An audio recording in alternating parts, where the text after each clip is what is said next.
One, I became codependent on breadcrumbing love, as in when I expected something nurturing or receptive, giving, compassionate, kind, loving, the kind of natural qualities you attach to the idea of love.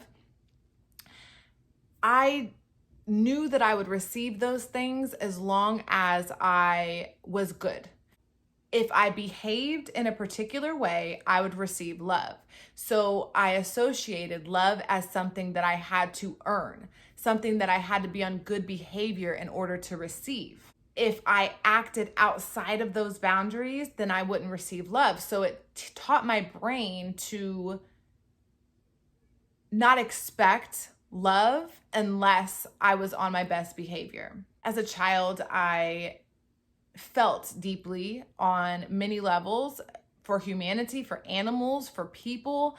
I just wanted to please and to be a good kid. I wanted to make others feel like I was important. I wanted to have a sense of importance and that I mattered. And when my caregiver showed love, it was very hot and cold, on and off, depending upon the mood. And this developed into my love language. I tried to find ways to make them happy, to what could I do to make the situation better, which created a lot of brain fog around what would make this situation better, which developed into anxiety and all types of other mental health issues down the line. But basically, my brain associated breadcrumbs, as in the little tiny bits and pieces of love that I received, whether it be gifts or food or sitting down while I was reading a book or, spending time with me. I associated those moments and behaviors that I rarely received as rewards for being a good kid. So all the other times that I wasn't being a good kid, I was stuck in my head because it was uncomfortable to be alone and not to receive love. So I associated small little increments of love with being codependent on someone for love can make you quite bitter. Over time, as you age, as you develop, you don't want this relationship to you're expecting at some point that you're going to receive love regularly. That's the whole point of you behaving and being a good kid. As an adult, when you're not a child and you're being good for love, you're behaving for love, this turns into bitterness and resentment, because if a long period of time goes by and you're still receiving breadcrumbs, you're going to become bitter and heartbroken and upset and resentful. And this energy that builds up in your spirit, in your heart, it doesn't feel good. And it doesn't make you behave good, because it makes you want to eventually act out and go against being good, which is also sort of against your own nature. So it's counterproductive, and it makes qualities of what we would call a narcissist develop, because we're not giving love to ourselves and we're in essence acting out of love, outside of love, in order to feel better because we're not receiving it, if that makes sense. Number 2, my favorite, epigenetics. I am not an epigeneticist, so I highly recommend you look into what that means, but I will define it for you. It is the study of how your behaviors and environment can cause changes that affect the way your genes work. So literally your DNA is changed based upon your environment and your behaviors and how you act and react to your nurturing environment. How you experience your environment is literally dependent upon what genes turn on and off throughout your life, and especially during development of childhood. So how does this affect whether you're narcissistic or empathic? Well, if you're naturally empathic, you naturally have empathy. And as a child, you receive love from a narcissistic energy. It's selfish, and you learn that being selfish is natural. You learn that being selfish is the way that you receive something positive, whether it be you're 5 years old and you're at the grocery store and you want something, and the parent says, well, if you just shut up, I'll get you the toy. That turns on a gene code, and that tells you that, well, if I act out until I get what I want, then the lover caregiver that I have will give me what I want. So this just develops over time into selfish behaviors where you naturally wouldn't be that way because you're more sensitive and caring and empathic. But these codes, these genetic genes that we have, epigenetics alters the physical structure of your DNA. It can literally change who you are on that kind of a level. And it can change how your body reads a DNA sequence. I barely know what that means, but I do know that we're born with DNA, which means we carry codes of information once we get here. And these codes then turn on and off and react to the environment for survival. And this is how we develop. Well, for me, receiving certain narcissistic parenting, narcissistic energy as a child, as an empathic soul that wanted to nurture and to love and to care for humanity, this taught me that those that I cared for it was going to be difficult, hard work. So I learned very young that in order to receive love, it was a difficult task. It was a hard job. It wasn't given easily. It wasn't readily available. I had to really, really go through obstacles to receive this love. And this turned on certain codes that activated certain sequences and certain patterns that taught me how to maneuver to get to love. So this takes me to number 3. I became selfish because love was scarce. When you just want to be loved, you just want to have that foundation, that security that, someone has my back because they love me, because they value me. They see me as a commodity or respect me as a human, as a being that they wish to spend time and energy with. When you don't receive love, and it's like being a poor kid on the streets that has to fend for themselves to find food. Imagine being 4 years old, 8 years old, running around in a town where, little merchants are selling food and things, and there were no shelters that took in children, no systems. You just had to beg for food all day.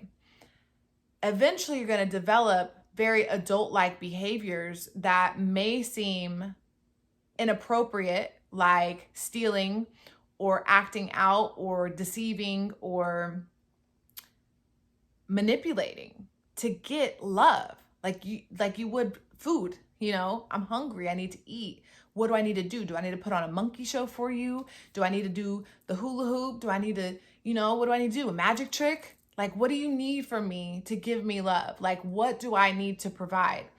So your brain naturally goes to narcissistic qualities because you're trying to create this grandiose, look at me, look what I can do. I'm talented. I'm this, I'm that.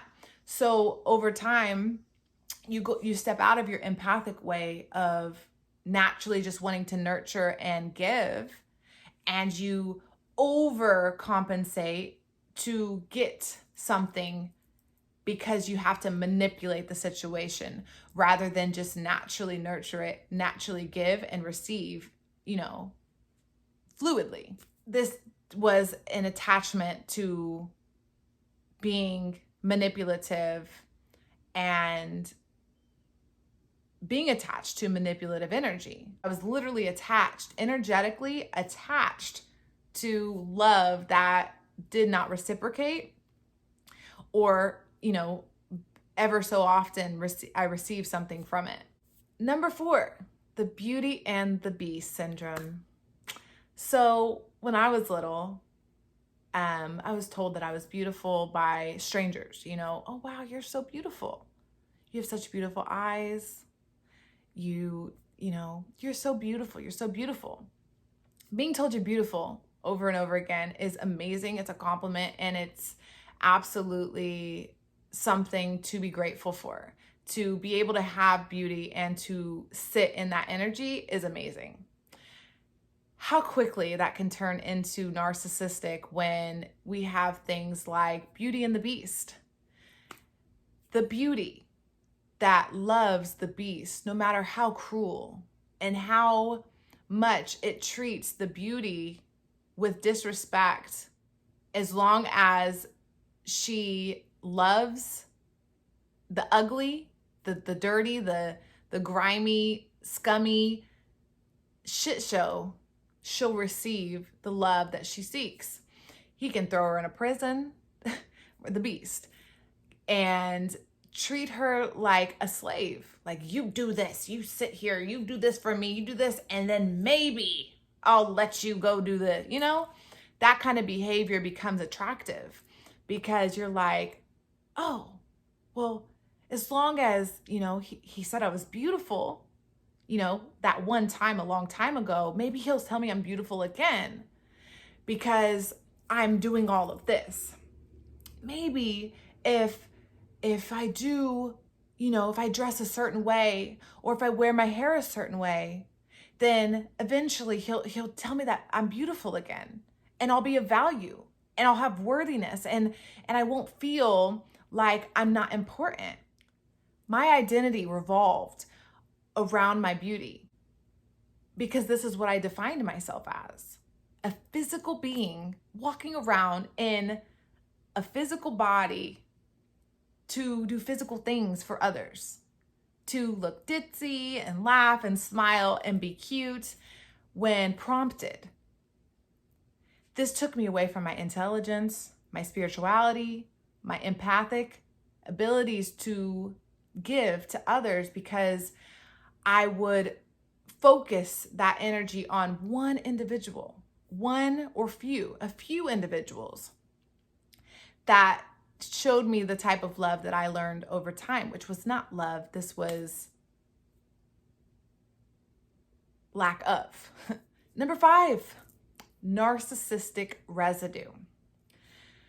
So after years and years of loving in this way, the narcissistic residue, it's like little fairy dust that's just left on your body from years and years of living in this kind of energy, which is so not love. But my spirit coded this in for survival. I had to learn in order to survive, in order to not feel like shit. Because as an empath, you feel so much. Like, we feel so much.